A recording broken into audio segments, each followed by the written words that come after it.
Are you fascinated by the paranormal and want to hear about encounters that have happened to real-life people in real-life places? Do you need a drink to calm those nerves after hearing some scary stories? You're listening to Booze and Bourbon. Well, we invite you to grab a drink, whether it's a coffee or something with a little bit more spirit in it. Grab a blanket, snuggle in, because I'm Kim and that's Jen, and we're Booze and Bourbon. Welcome back, everybody. I'm Jen. Jean-Pierre, actually. Hey, Jean-Pierre. I'm Kimberly. Ooh, I like it. Jen, so good to have you back. Definitely missed you last episode, but Stephanie was great. I heard, yes. Mm-hmm. She did do a good job. She did. She was exceptional at reading, and she was ting ting. She gets a round of clinking glasses. Yeah, she does. She was really good at reading, and she was super fast at reading, and I was like, you're putting me to shame. Stop it. No, she was great. She's just talented, really. She is. She's a talented lady. So Thank you, Stephanie, for coming on the show. So, Jen, how have you been? Well, pretty good, other than, I still hate shoveling, and I've wiped out a few times in my driveway and swear every time, even though I still know where the icy spots are, but I somehow always forget at the same time, so. I pretty much did the same thing this morning when I was leaving for work. It was kind of dark, and I stepped out on my front step, and I'm like, okay, this is slippery. Mm-hmm. Got down the first 2 to 3 steps, and then I stepped out onto the driveway, and I was like, oh my God, I'm going to break my neck. So I'd like everyone to have a visual. If you remember the scene in Home Alone when he pranks those guys that are trying to where break the in, feet slide up right underneath them, and he they go does up. the biggest flip on his back. So visualize me in cheetah print pajama pants, camouflage rain boots, and a blue hoodie doing the exact same thing as I go out to tackle my driveway. That's spectacular. And then I'm fairly certain I put together the best compilation of swear words I've ever heard. It was about 5 or 6 of them back to back. And I'm fairly certain my neighbor thinks that I've completely lost my mind. So she probably thinks you're possessed. Yeah. My outfit, and then combined with the words that I used, because they weren't your normal swear words. There was a lot of weird things that I put in there. So, yeah. Did you throw a see you next Tuesday in there? I did say that, but it had dildo and something else in there. So there was a lot of unnecessary words that I didn't have to say. Oh, Jen, you make me proud every day. Thanks. You're great. We're not suited for this winter thing. I mean, we've gone through it now for how many years of our lives? Every year we have a winter. Mm-hmm. But it's just, I tried to make the best of it by going snowshoeing, which was great. Yeah. That is fun. But besides that, when I was a kid, I used to ski and things like that, but I don't do that anymore. It's really hard on the joints. Yeah, and honestly, we don't have the most predictable winters either because lots of times we don't have this much snow. It's true. Yeah. Anyway, I want to talk about something today on this show that I've been saving up a story. Oh, good. A personal story to coincide with this episode. And thank you, Jen, for doing some amazing research and putting this together because I'm super excited. It is technologically savvy spirits. And we're just going to keep it completely Canadian. Yeah. And we're going to do the Crown Royal Limited Edition. It's not bourbon. Does it still come in the purple bag? The pretty little velvet bag? It came in this pretty bag. Oh, okay. Well, that's just as cute. It's a canvas bag with a lobster on the front of it. And it says Nova Scotia. You're supposed to say it. Nova Scotia. And that's a lobster. Oh, goodness. Anyway, so Jen, we don't have a cork pop for this bad boy. No. So I want you to get the top of that. A sound? No, I want you to get the unscrewing sound as close to the mic as you can. Oh. Beautiful. Ooh. Good job. Echoey. The new ASMR YouTube channel featuring Jen unscrewing whiskey bottles. All right. So what makes this so special? This lovely Crown Royal Limited Edition. Besides the really nice top. It's a unique batch-based whiskey / corn spirit distilled in high ABV in small batches, then matured in previously used barrels. It does not tell us what kind of barrels, but if we're getting corn in here, I'm going to assume it might be a bourbon barrel. But anyway, it's difficult to find outside of Canada, so if you really want to try it, I'm sorry. But if you're visiting Canada, you can definitely come and pick one up. So Jen, I'm going to take a little sniff here. Oh, it smells so good. Toffee-ish, but fruit at the same time. Yeah, I kind of feel like this is Granny's apple pie. Oh, yeah. Mm-hmm. And so I get some baking spices in there, obviously, and my favorite, the toffee. The toffee. Okay, let's give it a try. Okay, Crown. Not that bad. It's so smooth. I actually like it. That is dangerous. It is dangerous. You know when you have things that remind you of past situations, like, or drunkenness that you don't want to remember? When you smell or taste something? Crown Royal by itself, I would have had a bad memory of from taking it from my parents when I was younger, but this is really special. Yeah, and it has a bit of a peppery finish to it as well. Like it's kind of dancing on the insides of my cheeks. Yeah. So I like it. I'm surprised. Honestly. I hate to say it, but I'm also very surprised and I really like it. We like the Creme Royal Black, but it was really like kind of molassesy and had sort of a different kind of finish to it. But this is smooth. It's real nice. All right. So Jen, now that we have warm whiskey gullets. I don't know what else to call it. A whiskey gullet. Just like a warm apple pie.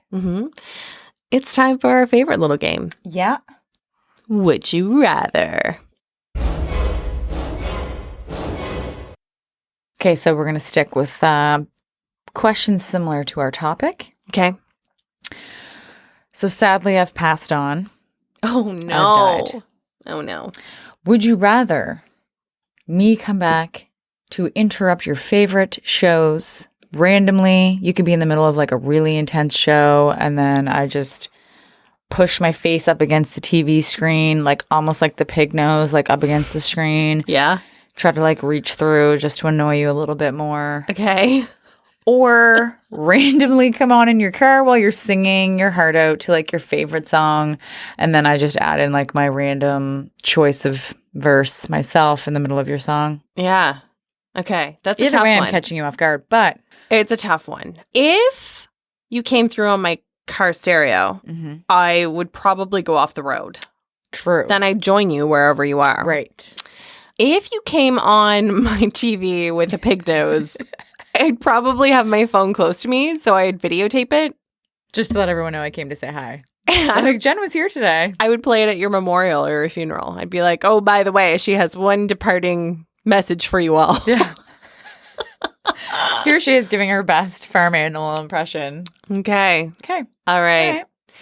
So, Jen, would you rather have, well, you already said it. So, would you rather come back as a ghost and haunt me with an explicit text message or an encrypted email that I'd have to like decipher what it means? It could probably, actually, it most likely would say like, hey, if you smell something in the corner of your room, it was just me farting. I think I like the text message because then I can just say what I want. Okay. I don't want you to have to like decrypt things. Is that the right word? Decipher? I said decrypt things. Decrypt. It could be a word. I don't know. To decrypt to quit. Oh my Lord. I like to send offside really, probably dirty, dark messages. So I'm just going to go with the text message because I'll get my point across way quicker than you having to sit there and try to figure it out. So, but you could give me like, it could be like the new Curse of Oak Island where, people are trying to figure out the theories behind it. I would start a Facebook group for sure. And then everyone gets to join in. That's kind of fun. Yeah, it would be fun. But right. I like either way. Okay. As long as you want to communicate with me, it's all good. We'll go with that. Okay, guys. So just after the break, we're going to get into today's main topic, which is technologically savvy spirits. Stay tuned.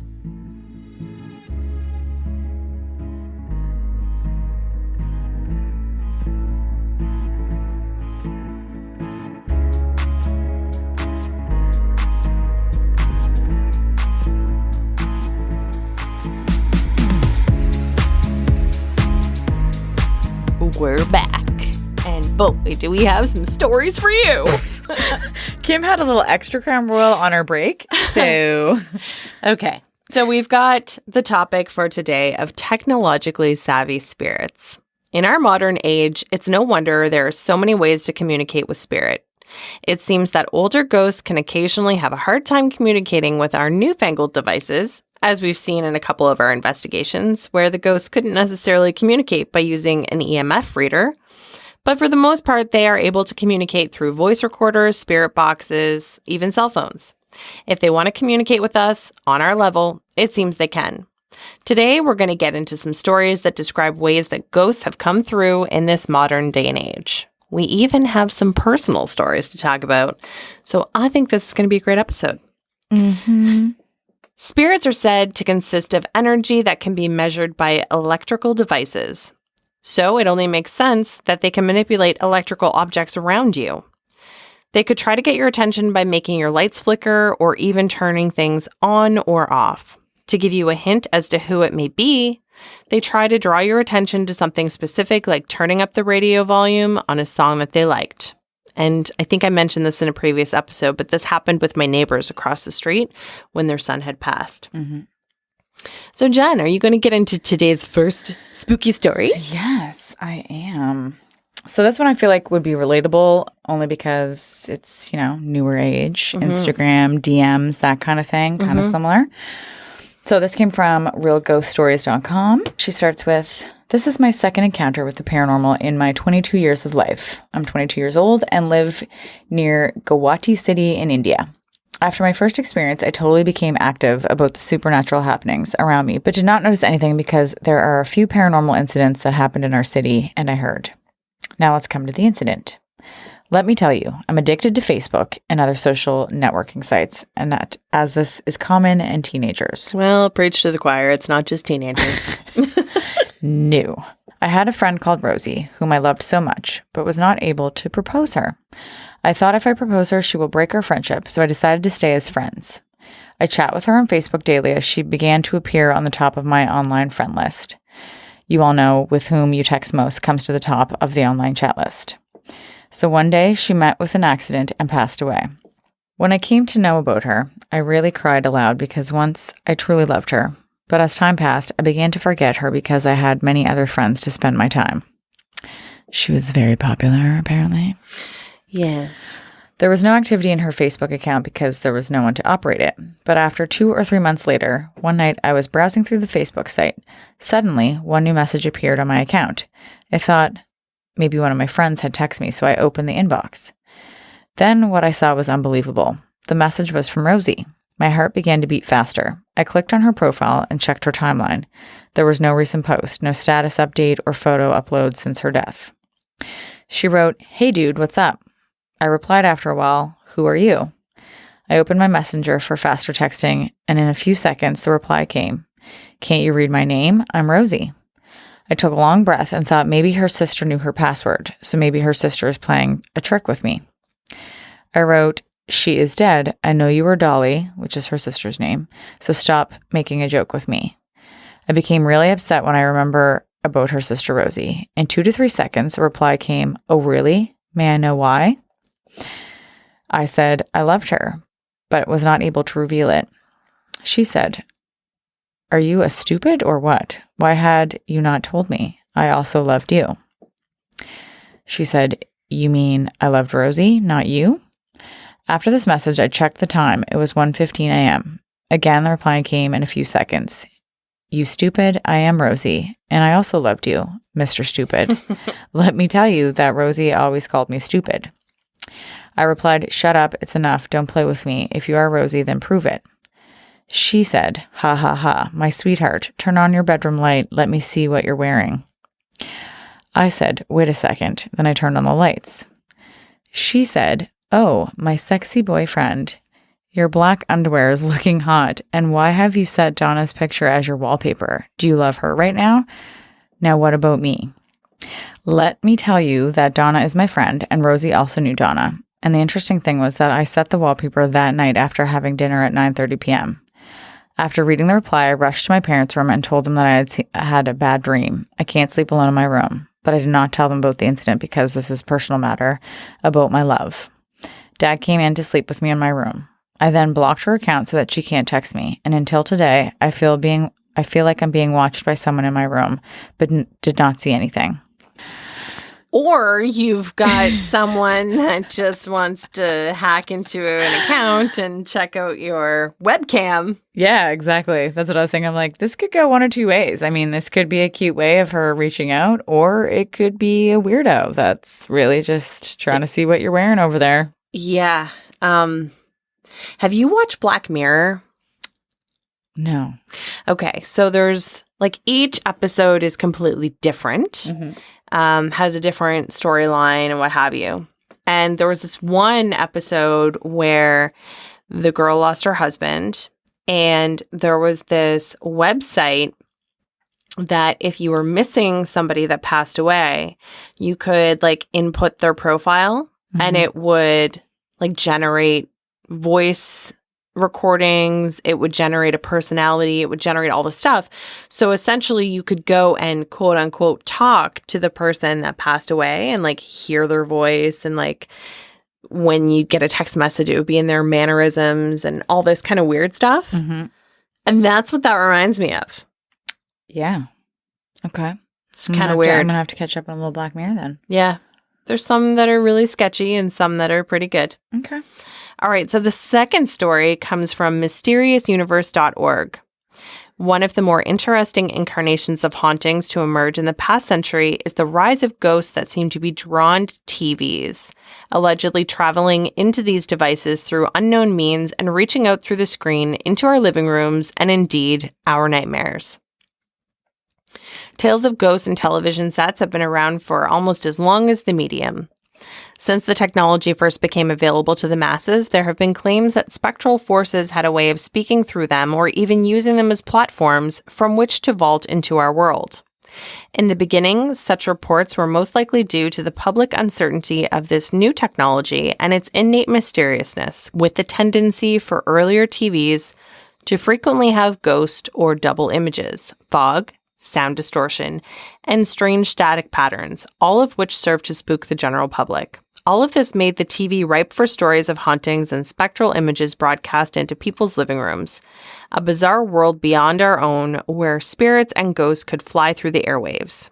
Indeed, in TV's early days, some superstitious people who were suspicious and anxious about all of this talk of electromagnetic waves and cathode ray tubes saw televisions as almost portals into another dimension altogether, and other paranoid folk saw the new technology as the perfect way for the government or shadowy organizations to carry out covert surveillance on them. People just did not understand how TVs worked, and this made them enigmatic, often spooky machines, with all of the requisite tales of strangeness that comes along with that. Even as we have progressed as a species and our technology has become ever more advanced, stories of hauntings and communications from the dead have always followed us around. The only difference is that they seem to have evolved along beside us, changing along with our world and seemingly working their way into our technology. Whereas once ghosts leapt out of old decrepit houses and Ouija boards, they now seem to have a whole new world of avenues through which to break through the wall that separates their domain from our own. And these ways can be every bit as creepy, scary, and indeed terrifying as anything that has come before. One of the earlier publicized accounts of a haunted TV set was one owned by a family in Long Island, New York, in 1953. It concerns the Travers family, who claimed at the time that their TV was inhabited by the ghost of a woman who would jump out of the background of the television shows or creep out from the static. The woman's voice was also said to echo out from the TV, even when it was turned off or unplugged completely. The story was so well known that it was featured in an issue of the New York Times, but when curious reporters flocked to the residence to try and get evidence of the haunting, the spectral woman appeared to be shy and never appeared to anyone except the family. Another very eerie and widely circulated story occurred in 1968 when a woman in Minnesota claimed that an outstretched hand had reached out from the black murk beyond the TV screen of her unplugged television and pressed its palm right up against the glass. The startled woman managed to take a photograph of the allegedly ghostly hand as it began to fade away, and the picture has made its rounds ever since. See, that's what I want you to do. I will do that. Okay. According to the woman and her husband, the same hand had appeared on one other occasion as well, about a year before. The photo itself is creepy, but rather inconclusive, with theories ranging from an outright hoax to a burned image or malfunction to an actual example of a spirit trying to communicate through an electronic device. Well, that's interesting. Yeah. Do you know what it reminds me of? Is the movie, I think it was the original Poltergeist, Yeah. where the little girl gets more or less like kidnapped by the poltergeist, or something happens where she like gets, I don't know if you remember it, but she like gets sucked into her closet. Like that was like where the like, I don't even know, like the crossover was. Okay. And the only way she could talk to her family was through the TV. So there's a part in the movie where she's like up against the screen. You can see her hands pressing. And she's only like 5 or 6 at the time. And her mom's like trying to talk to her. And she's like yelling, "Somebody come get me." And they're like trying to figure out how they're supposed to get her. That's exactly what that reminds me of. Because it was like the same thing where she's like, she didn't press her face up against it like I would do. Right. But her hands. I getcha. It reminded me of The Hole. Was it The Hole?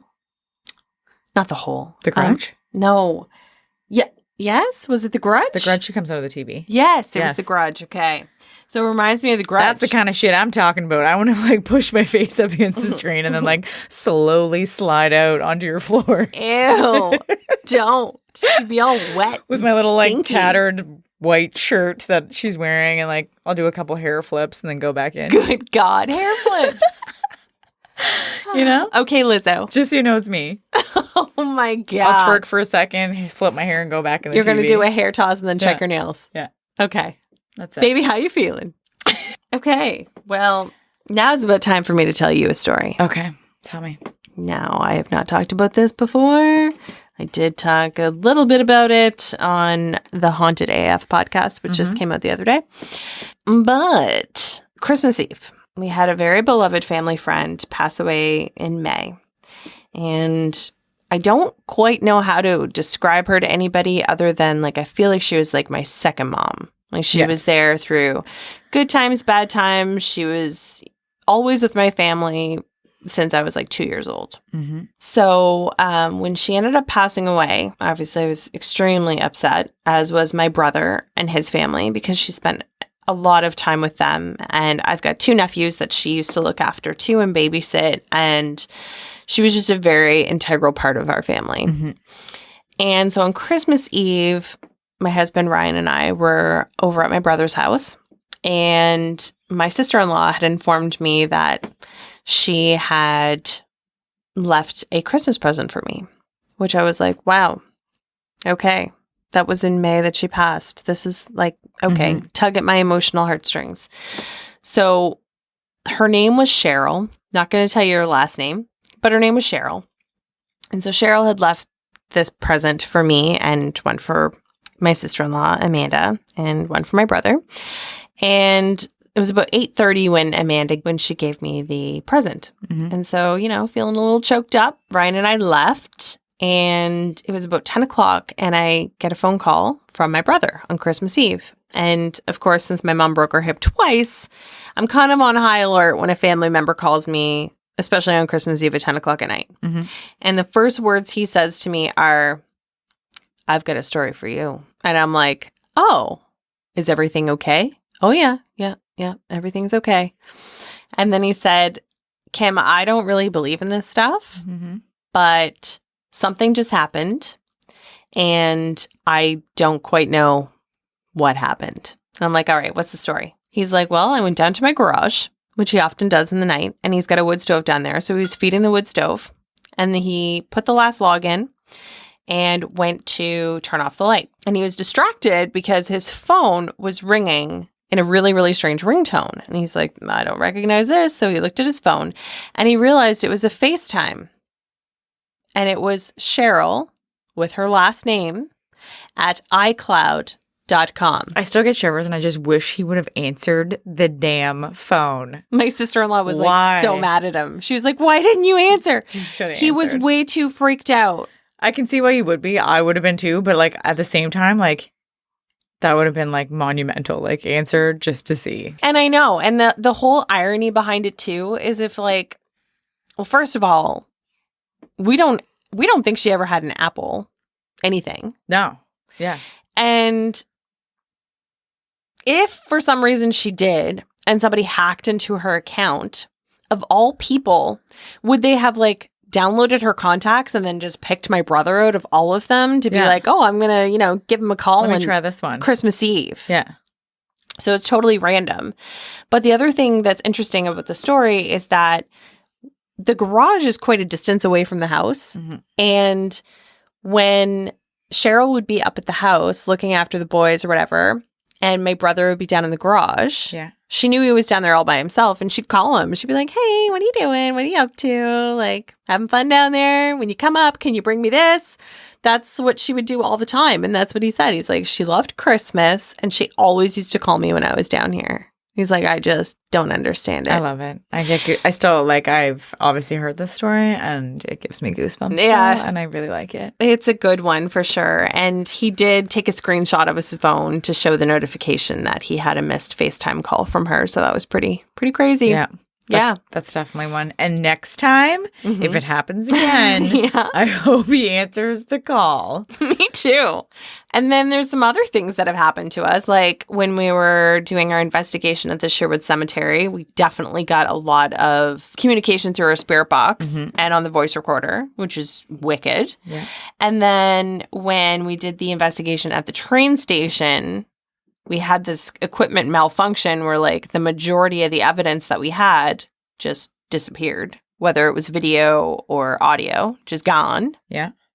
And then, of course, there's Oak Island and how a lot of people that have done work on Oak Island say that, if something's going to go wrong, it will, whether it's like equipment malfunctioning or just like really strange things happening. And then there was the time that you and I were in the graveyard where your grandparents are buried and your phone started talking to you. Yes. That was also very odd. Mm-hmm. Well, it was like Siri was like answering things that we weren't asking her. No. Yeah. No, it was crazy. That was a weird one. And my lights in my house was probably the only other one that I had that was like related to something technical. And the lights over at Tracy's house, too. Yes. So I have a lot of light issues. Yeah. It's weird. Maybe because I'm just vibrant like a light. So my people know to come to me through the light. Yeah. Yes, that's exactly it. I agree. But I'd much prefer them to play like Tupac or something and just blast that out of nowhere. And then I'd be like, yes, okay. Yes, I know who it is now. Yes. Definitely not my grandfather, but maybe one of my friends that have passed. So perhaps. Yeah. I like it. Well, Jen, you know that I will always come in with some gangster rap music for you. I know you will. Mm-hmm. I know you will. And I'm just going to climb out of your TV and twerk on your floor and then climb back in. So Oh, my God. the worst strip show you've ever seen. Would you leave like a gross film on the floor like a stripper would too? Fuck yes, totally. And it would smell like coconut oil, just so you'd felt like you were in a strip club. Coconut oil, little hair flip. I don't know like why I thought of this. Well, I did because I thought of strip clubs. But I realized something like later in my life, so probably about like 6 years ago, that there was a local strip club here in Nova Scotia. And I used to go... We're not going to mention the name. ...fill up their Coca-Cola orders. Yes. And so I went into their back room one day and Jen was there. Yeah. Of course I was. I was just visiting on my lunch break to get chicken wings, Drinking Baileys in her coffee. Yes. Yes, I was. And I see this little kiddie pool that's a turtle. Yeah. And I'm like, what's up with the turtle? Jen, what's up with the turtle? I mean, I'll explain it to you in as little detail as I can. There is a lovely girl who might have went by Mercedes. I'm not quite sure. I can't remember. My memory might be a little fogged, but she did quite the performance in the kiddie pool at the end of her show. There was a lot of water being splashed around. she was like violently throwing herself around in the pool.